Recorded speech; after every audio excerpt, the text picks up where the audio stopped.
Okay, saya sekarang berada di site pertempuran yang berlaku pada 17 Disember 1941 di persimpangan jalan Jambatan Karangan.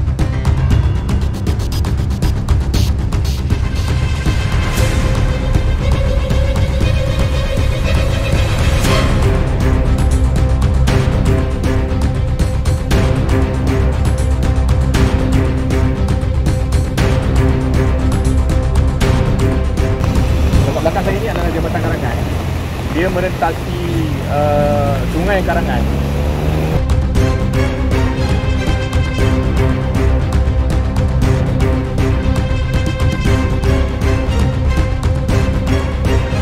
Dan kalau daripada sebelah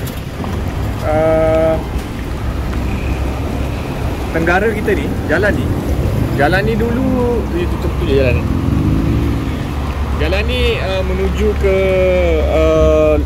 Kebun Getah pada tahun 1941. Dan disposition Second Argyll dekat kawasan ni, Battalion HQ, Advanced Battalion HQ dia ditempatkan di kepala jambatan ni.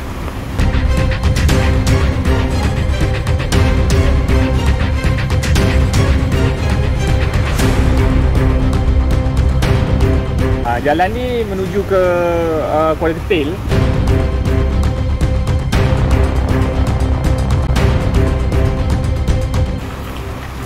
A Company ditempatkan di strike jalan ni untuk bertemu secara frontal dengan 42nd Regiment Tentera Jepun.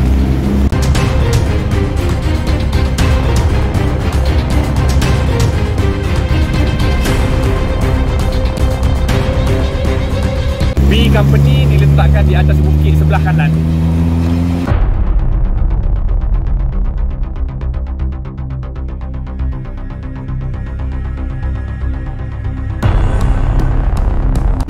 Untuk bersedia, Draft Company yang terdiri daripada Territorial Army dan juga anggota polis daripada Baling, they were pull here untuk membantu Second Argyll. Diletakkan di tenggara jalan ni, di ujung.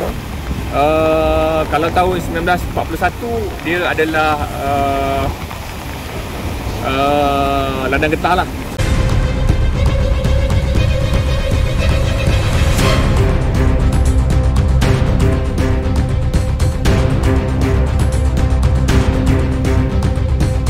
So saya tunjukkan peta dia.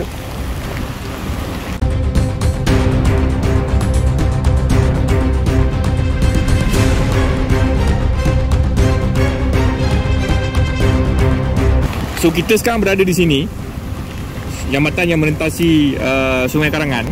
Advanced Battalion HQ di hadapan sini.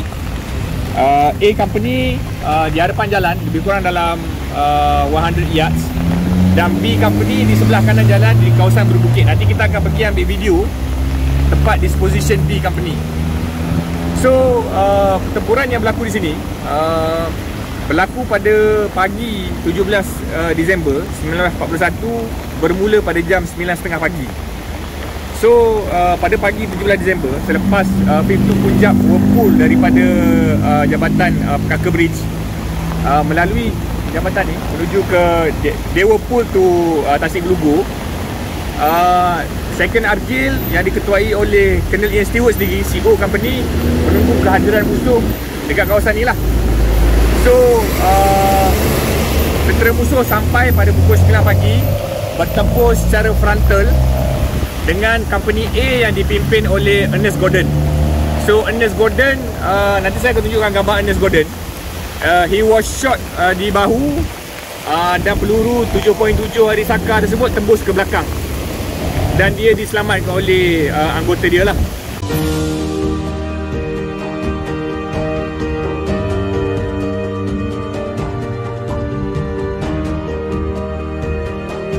So disposition tentera Argyll, mereka dibantu oleh dua heavy machine gun dan satu tim mortar yang ditempatkan di belakang sana.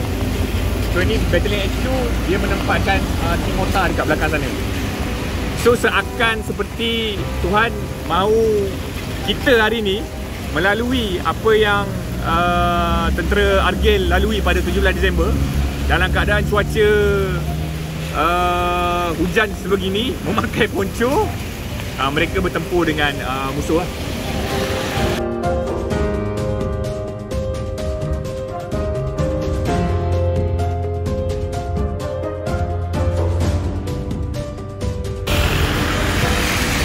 Saya sharekan sekali lagi disposition company di bawah 2nd Battalion Argil and Sutherland Highlanders pada 17 Disember 1941. So kat belakang kita adalah Jambatan Karangan. Di hadapan Jambatan Karangan, Advanced Battalion HQ. Mereka disokong oleh satu tim mortar dan juga 2 machine gun yang ditempatkan di hujung sana.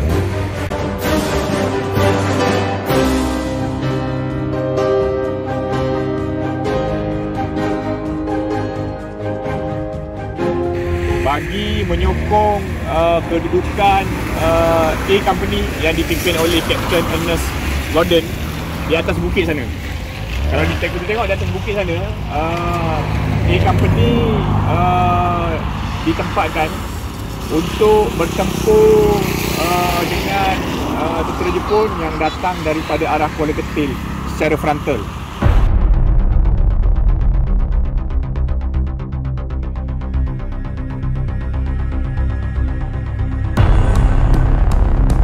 Dan di sebelah kanan, kalau kita tengok bukit, kalau dulu adalah ladang getah, tapi sekarang telah digantikan dengan sawit. Sebelah kanan diletakkan B Company. Dan 3 batu ataupun 4 batu di belakang kita, di hujung sana, ditempatkan Draft Company. So kalau anda masih ingat pertempuran Greek Road, satu company yang dipimpin oleh Captain Kenneth, iaitu C Company, ditempatkan di Kampung Krunai untuk menjadi guard sekiranya jalan daripada Kelian Intan ke Greek digunakan oleh tentera Jepun, dan ternyata jalan tersebut digunakanlah. Dan Captain Kenneth telah bertempur di sana bermula juga pada 16 Disember.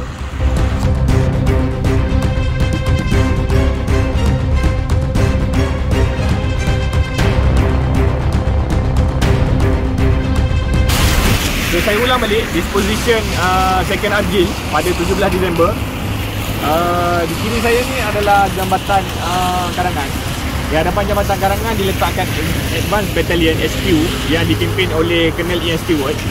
Di sebelah kiri jalan kita ditempatkan satu tim mortar dan juga 2 Vickers machine gun.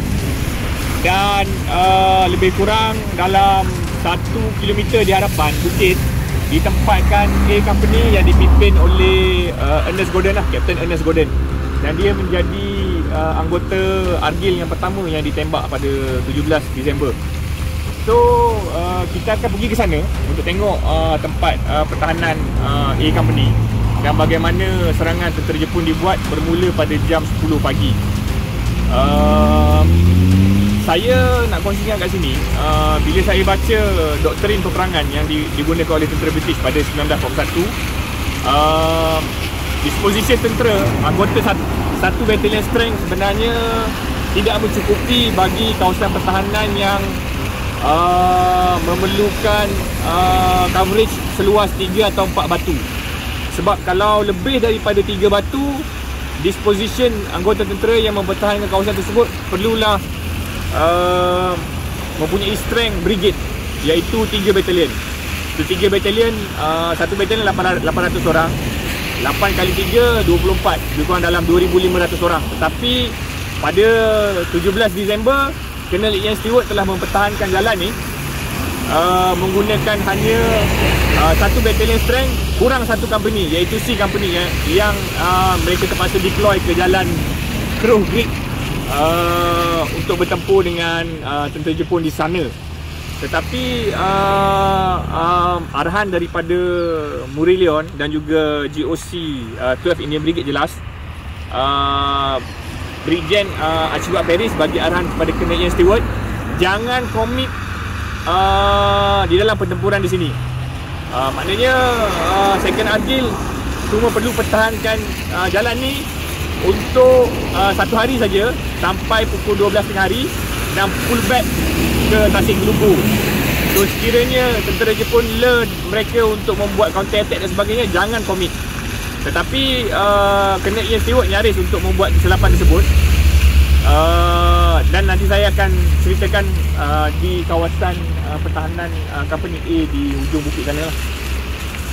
So jambatan ni, bila Ian Stewart terima arahan daripada Brigjen Archibald Paris untuk berundur ke Tasik Geluggur pada pukul 12 tengah hari 17 Disember, ianya diletupkan lah. Selepas semua company dan draft company ditarik untuk menyeberangi jambatan ni. So kita ke kawasan pertempuran yang berlaku pada pukul 10 pagi 17 Disember 1941 melibatkan A Company yang dipimpin oleh Captain Ernest Gordon.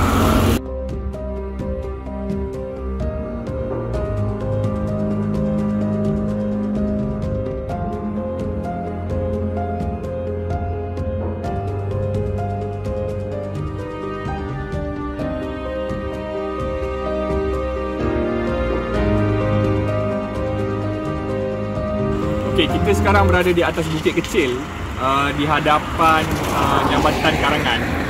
So jalan ni datang daripada arah Kuala Ketil ataupun jambatan Merbau Pulas. So terus ke jambatan Karangan untuk menuju ke Pulau. Dan bukit kecil ini merupakan disposition ataupun kawasan pertahanan Company A yang dipimpin oleh Captain Ernest Gordon. So saya ceritakan apa yang berlaku bila tentera Jepun datang daripada arah Merbau Pulas in strength.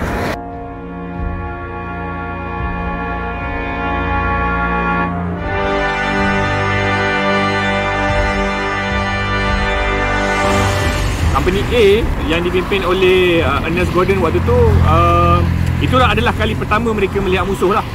So ada anggota daripada Company A sangat nervous. Dan bila dia melihat musuh, mereka berteriak kepada intention was to alert rakan-rakan diorang yang lain pada pukul 9.30 pagi tu. Enemy is in front. So salah seorang daripada anggota Company A bagi tahu, hey look, enemy in front. So kena Ian Stewart ada bersama dengan Company A waktu tu. Dia terus marah. Dia cakap, get down you fool. So kena Ian Stewart arah Ernest Gordon untuk mempertahankan bukit ni. Sehingga satu tempoh waktu mereka diberi arahan untuk berundur.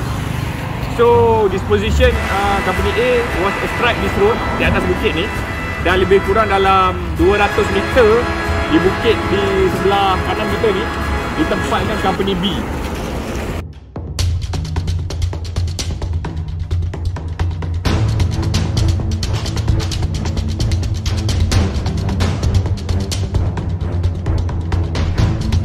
So Company B ditempatkan di atas bukit sana.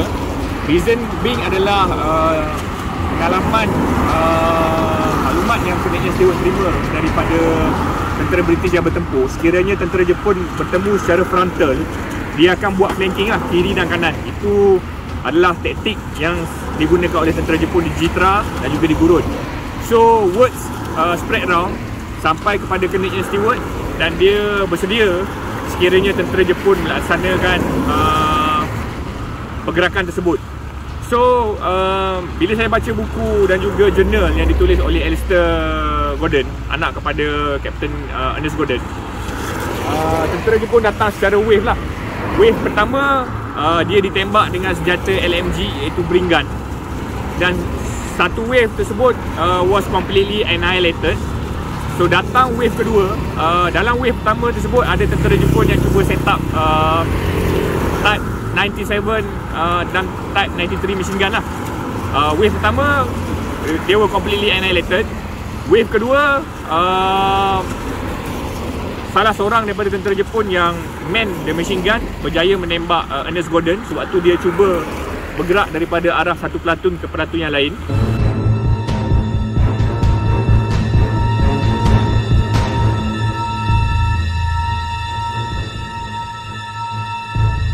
dan dia ditembak di dada belah kanan. Dan satu peluru 7.7 tu mematahkan tulang clavicle belakang dia. Dan dia hampir pitam. Dia diambil oleh anggota dia, disorok di belakang pokok cengal di kawasan ni lah.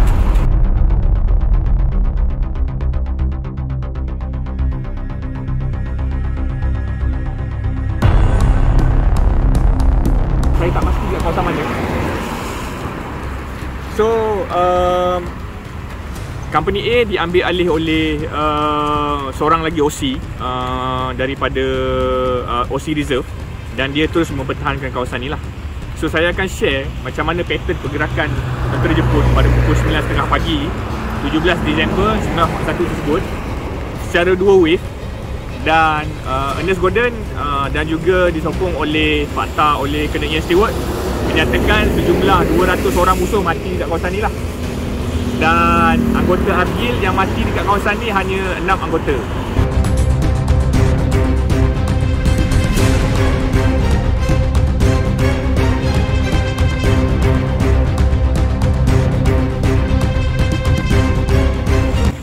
So ada beberapa recollection incident ataupun peristiwa yang dicatatkan di dalam buku yang saya baca, iaitu satunya buku Jonathan Moffat dan Audrey McCormick, Munawar Melaya.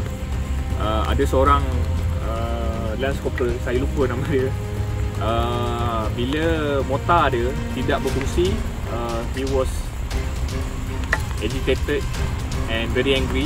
Dia terus charge musuh with a fixed bayonet, senjata 303 dia, ke arah hadapan, and he was never seen again lah. Itu salah seorang anggota yang casualty. Dan seorang lagi anggota, Lance Corporal Gray, ditembak oleh sniper. Bila ada seorang sniper memanjat pokok, Ernest Gordon telah mengarahkan dua anggota untuk outflank kedudukan sniper tentera Jepun dekat kawasan ni. Dan pokok tu mungkin dah tak ada.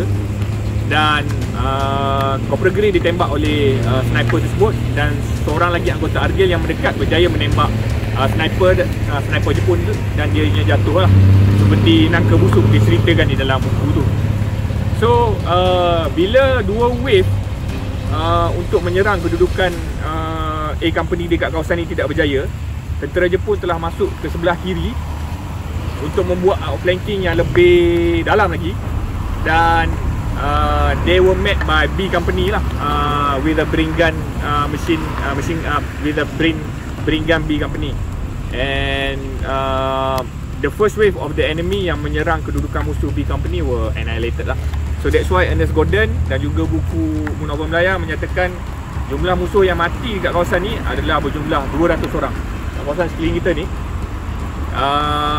Dan bila tentera Jepun melihat kedudukan A Company ni very strong, dia cuba outflank satu jalan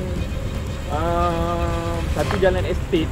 Kalau sekarang jalan bertar yang sudah cantik, kalau dulu jalan estate, untuk untuk pergi ke satu lagi persimpangan dan outflank di sebelah belakang Battalion HQ, Advanced Battalion HQ.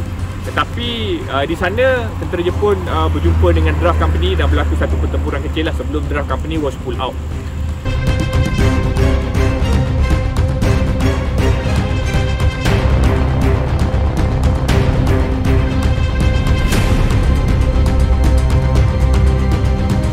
Peristiwa Battle of Titi Karangan ni yang berlaku pada 17 Disember 1941 hanya berlangsung maksimum 2 jam setengah. Tetapi dia memberikan satu suntikan perang lah kepada Second Argil untuk mereka bertempur cemerlang seterusnya lah di negeri Perak. Kalau kita tengok mereka juga bertempur di Cemu, di Kampar dan juga di Slim River. So bila General Murelion berjaya melintasi Sungai Kerian, jambatan Sungai Kerian diletupkan. Ada satu jambatan yang dipanggil Melaya Bridge, dia diletupkan lah. Dan Sungai Kerian, river crossing tersebut tidak dipertahankan, which saya rasa satu tindakan yang bodoh. sebab it's a very strategic point and area untuk dipertahankan daripada serangan tentera Jepun di sebelah utara.